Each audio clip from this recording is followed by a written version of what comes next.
ఒంగోలు నగరంలో నడిబొడ్డులో ఉన్నటువంటి పోతురాజు కాలువను ఆధునీకరణ చేయలేదు. గతంలో మనం విజయవాడలో బుడవేరు పరిస్థితి చూసాం. అది చూసి కూడా ఈరోజు పాలకవర్గం దాన్ని చూసి మనం నేర్చుకోవాల్సిందిగా పోయి ఈ పోతురాజు కాలువ బ్రిడ్జి మీద సుందరీకరణ పేరుతో ఎత్తుగా ఈ ఇనప రాడ్లు కట్టారు.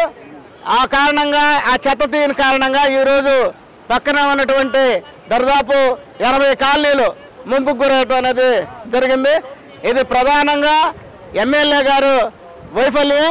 ఎందుకంటే పోతురాజు కాలువ ముంపుకి తుఫాను వస్తూ ఉంది. గతంలో అయితే ఎక్కడ ఉన్నటువంటి బ్రిడ్జిల పక్కన ఉన్నటువంటి సిల్ట్ మొత్తం తీసేసేవాళ్ళు. ఈసారి ఆ పరిస్థితి లేదు. అందువల్ల ఇది ఎక్కువ ముంపు కాకపోయినా కానీ ఈ అడ్డు లేని పోతురాజు కాలువ ఏదైతే సిల్ట్ లేని ఉన్న కారణంగా అడ్డుపడిపోయి ఎక్కడికక్కడ ఈరోజు కాలనీలు మునిగిపోయిన పరిస్థితి చూస్తున్నాం. 12 గంటల సమయంలో మొత్తం ఇళ్ల మీద ఈరోజు బలరాం కాలనీ, ఉదయం colony, NTR colony, Bharat colony, అట్లానే కేశవరాజుకుంట వరకు పొరుగుపాటి కాలనీ, మిలిటరీ కాలనీ, గోపాల్ నగరం ఎక్స్టెన్షను, కరుణా కాలనీ, పాపా కాలనీ, బిలాల్ నగరు తదితర కాలనీలన్నీ ఈ నీటి మునుగుని ఇస్లాంపేటతో సహా నడిబొడ్లో ఉన్న ఇస్లాంపేట కూడా ఈరోజు ముంపుకు గురి కావటం జరిగింది. అంటే ఈరోజు అంతా అయిపోయిన తర్వాత ఇల్లు తగలబడిన తర్వాత నిప్పులు ఏరుకున్న సన్నంగా ఈరోజు ప్రభుత్వం వ్యవహరిస్తూ ఉంది. ఎందుకు చెబుతా ఉన్నామంటే ఒక ఎమ్మడ పోతురాజు కాలువ పుడిక ఆమెంతనా చెట్లు మునిగిపోయి ఉంటే దాన్ని పట్టించుకోకుండా ఈరోజు వచ్చి మేము గజెత్తగాళ్ళని పెట్టాం, వాళ్ళని రక్షిస్తామంటే మునిగిపోయిన తర్వాత ఇంకా రక్షించేది ఏముంటుంది? 12 గంటల సమయంలో ఏ గజెత్తగాళ్ళు ఎడిపోయారు. 12 గంటల సమయంలో అరిచేతిలో ప్రాణాలు పెట్టుకొని లెగెత్తాల్సిన పరిస్థితి వచ్చింది.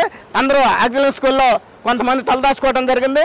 ఇంకా కొంతమంది బయటకు రాలేని పరిస్థితి ఉంది. అందువల్ల వెంటనే ప్రభుత్వం స్పందించి అందరికీ ఇక్కడ ఆహారం కోసం అల్లాడిపోతా ఉన్నారు. అందరికి ప్రతి ఇంటికి పులిహార పట్ల వాళ్ళకి టిఫిన్ ఏర్పాటు చేయాల్సిన బాధ్యత ఉంది. అట్లానే ప్రతి కుటుంబానికి 35 కేజీల బియ్యం, 50,000 రూపాయలు నగదు ఇవ్వాల్సిన అవసరంగా సిపిఎం డిమాండ్ చేస్తూ ఉన్నాం. ఈ గతంలోనే ఈ పోతురాజు కాలువ గురించి అనేక సార్లు ఎమ్మెల్యే గారికి అట్లే మున్సిపల్ కమిషనర్ గారికి అర్జీలు ఇవ్వడం జరిగింది. అయినా కానీ దీన్ని పట్టించుకోవాలా. ఎందుకంటే దీంట్లో ఈ పట్టించుకుంటే ఈ సిల్ట్ కానీ తీస్తే వాళ్ళకి మరలా ముంపుకు గురైతే డబ్బులు సంపాదించుకోవడానికి వేదికగా సవాళ్ళ మీద చిల్లర ఏరుకునే విధంగా ప్రభుత్వాలు ఉంటున్నాయి తప్ప ఈ పేద ప్రజానికాన్ని మనం కాపాడాలన్న ఉద్దేశం లేదు. ఇక్కడ ఉన్నటువంటి చుట్టుపక్కల ఉన్నటువంటి కాలువలు అట్లానే రోడ్లు మరమ్మతులు ఎలాంటి పట్టించుకోలేదు. ఆ కారణంగానే ఈరోజు ముంపుకు గురైంది. కొంతమంది పాలకులు ఈరోజు చెప్తా ఉన్నారు పోతురాజు కాలువ కట్ట మీద ఇల్లేసిన కారణంగా చెబుతున్నారు. కానే కాదు, పోతురాజు కాలువ కట్ట కిందే ఉన్నారు అందరూ. కానీ కాలువ కట్ట రిజిస్ట్రేషన్ కట్ట మీద అనే లేదు. అన్ని పొలాలు మునిగిపోయినాయి, అన్ని కాలనీలు మునిగిపోయినాయి. కారణం ఏంటంటే ప్రభుత్వ వైఫల్యం కారణంగానే ఈ పోతురాజు కాలువ ఆధునీకరణ చేయని కారణంగానే కాలనీలు మునిగిపోయాయని విజ్ఞప్తి చేస్తా ఉన్నాం.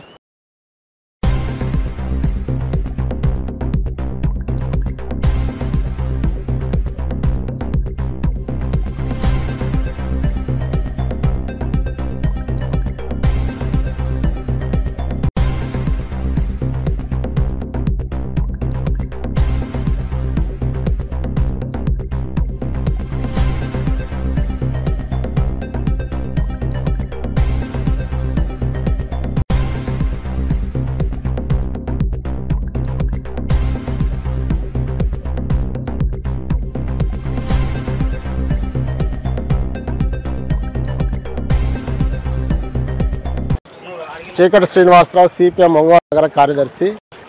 ఈరోజు మెంతు తుఫాను కారణంగా ఈ శ్రీనివాస్ మహల్ ఏరియాలో ఉన్నటువంటి మొత్తం కాలనీలన్నీ ముంపుకు గురైనవి. నీళ్ళల్లో ఉన్నటువంటి సామాన్లు కూడా వదిలేసి జనవంత రోడ్ల మీదకి వచ్చేసారు. వాగుల్లాగా పారుతూ ఉన్నాయి నీళ్ళన్నీ కూడా. సహాయ చర్యలు చేపట్టడంలో పూర్తిగా ప్రభుత్వం విఫలమైపోయింది. ప్రజలందరూ ఎక్కడికక్కడికే వాళ్ళ ముందుకు రోడ్ల మీదకి వచ్చేసి తిండి లేక ఇబ్బందులు పడుతూ అల్లాడుతూ ఉన్నారు. తక్షణమే ఈ ప్రజలందరినీ కూడా అధికార యంత్రాంగం బయటికి తీసుకొచ్చి వాళ్ళ సేవా సహాయ కార్యక్రమాలు, భోజనాలు అటువంటివి కూడా ఏర్పాటు చేయాలని చెప్పేసి మేము డిమాండ్ చేస్తూ ఉన్నాము. అసలు ఈ ముంపు కారణం, ప్రధానమైనటువంటి కారణం ఆధునీకరణ పేరుతోటి ఎక్కడికక్కడికే పురుగు కూడా పోనీకుండా చేసేసి బారికట్లు కట్టేశారు.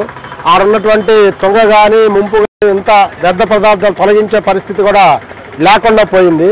ఇవాళ ఇన్ని కాలనీలు ముంపు గురైతే ఒక్క అధికారి కూడా లేదు, ఒక్క ప్రజాప్రతినిధి కూడా ఈరోజు వచ్చి ప్రజల యొక్క బాధల్ని కష్టాలు కూడా చూసే పరిస్థితి లేకుండా పోయింది. మేము అనేక సంవత్సరాల నుంచి ఈరోజు డిమాండ్ చేస్తా ఉన్నాము. పోతరాజు కాలువని ఆధునీకరణ చేయాలి, చుట్టూ కట్టలు కట్టాలి, ప్రజలకు రక్షణ కల్పించాలి. వాస్తవంగా ఇటువంటి ముంపు గురయ్యే కారణం తక్కువ నీళ్ళని పోవడానికి అవకాశం ఉన్నది, కానీ ఆ పరిస్థితులు కూడా ప్రభుత్వం పట్టించుకోవడం లేదు. సుందరీకరణ పేరుతోటి నగరంలో రోడ్లు వెడల్పు చేయటం అనే దాని మీద పెట్టినటువంటి శ్రద్ధ ఈరోజు కాలనీల అభివృద్ధి, ఇక్కడ మౌలిక సదుపాయాలు, మంచినీళ్లు, డ్రైనేజీ ఇటువంటి సమస్యలు పట్టించుకోలేదు.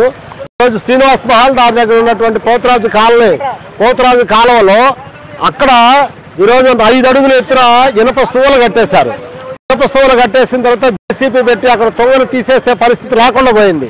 ఇవాళ అందుకని దీన్ని ముందస్తుగా అంచనా వేసి తగిన చర్యలు చేపట్టడంలో నగరపాలక సంస్థ ఇక్కడ ఉన్నటువంటి కూటమి ప్రభుత్వం పూర్తిగా విఫలమైనందుకు కారణంగానే ఈరోజు ప్రజలు ఇబ్బంది పడుతూ ఉన్నారు. ఈరోజు ఒక విపత్తు వచ్చింది. ఈ విపత్తు నుంచి బయటపడటం కోసం ఈరోజు అధికార యంత్రాంగం, ఎమ్మెల్యే, జిల్లా కలెక్టర్, మంత్రులు అందరూ కూడా ఈ ప్రాంతాన్ని సందర్శించి తగిన చర్యలు చేపట్టాల్సినటువంటి అవసరం ఉందని చెప్పేసి మేము డిమాండ్ చేస్తా ఉన్నాం. తక్షణమే వాళ్ళందరికీ మంచినీళ్లు, భోజనం, పసిపిల్లలకి, గర్భవతులకి వాళ్ళందరికీ పాలు అటువంటివన్నీ కూడా అందించి వాళ్ళందరినీ కూడా ముందు ప్రాణాల నుంచి కాపాడాలి. కోట్లాది రూపాయల నష్టం కూడా జరిగింది. ఇళ్లలో ఉన్నటువంటి సామాన్లు, డబ్బులు, వస్తువులు, మంచాలన్నీ కూడా బట్టలతో సహా పూర్తిగా తడుచుకొని ఇళ్లలో నుంచి వచ్చే పరిస్థితి కూడా లేదు. అందువల్ల తక్షణమే అధికార యంత్రాంగం స్పందించి ఈ ప్రజల్ని కాపాడాలని చెప్పేసి మేము డిమాండ్ చేస్తాం.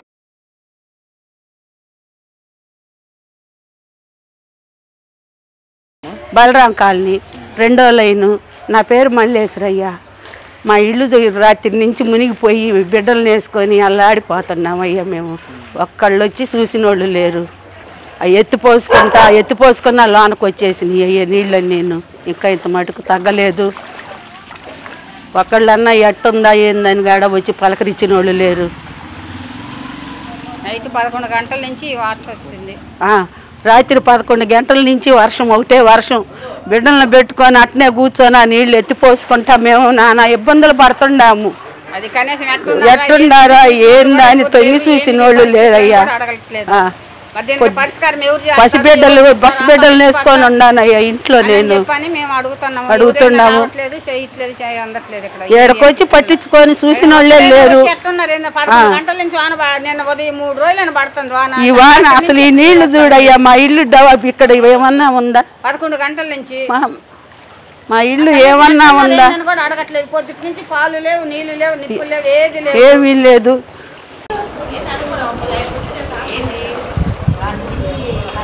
3 నెలల నుంచి కరెంట్ లేకుండా ఇబ్బంది పడుతున్నాం అన్న. కరెంట్లు లేవు, తినడానికి తాగడానికి కూడా ఏం లేదు అసలు.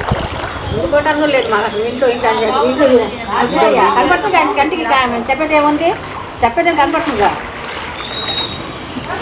రాత్రి తెల్లారి నుంచి వచ్చినాయి.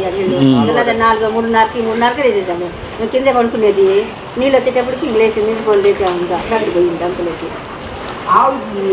తెల్లారి నుంచి కాసుకొని అట్లాగే కూర్చొని ఉన్నాం. కుర్చీలు వేసుకొని కట్ట తెగిపోయిందండి. పోతుంది కదా కట్టంలా, కాల కట్ట తెగిపోయి కట్ట సరిగా లేదు. ఆ కట్టతో మాకు ప్రాబ్లం వస్తుంది. వాన నీళ్ళు లేదు కానీ మాకు ఆ కట్ట తెగిపోయి అట్లా వచ్చింది.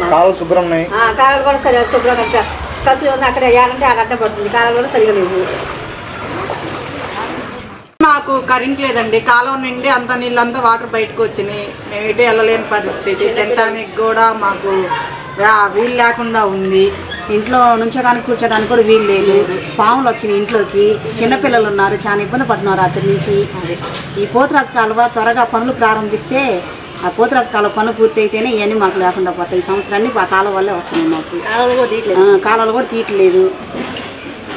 పాములు వస్తున్నాయండి. పిల్లలు రాత్రి నుంచి అసలు పిల్లలకు కానీ మాకు కానీ తినడానికి ఏం లేదు రాత్రి నుంచి. ఎప్పుడైనా సహాయం చేయాలి. ఎవరు రాలేదు మాకు. రాత్రి నుంచి చీకట్లో ఉన్నా కూడా మమ్మల్ని ఎవరు పట్టించుకోలేదు. మా కళ్ళు అసలు ఎవరు రాలేదు. ఎవరు రాలేదు ఏందని కూడా కానీ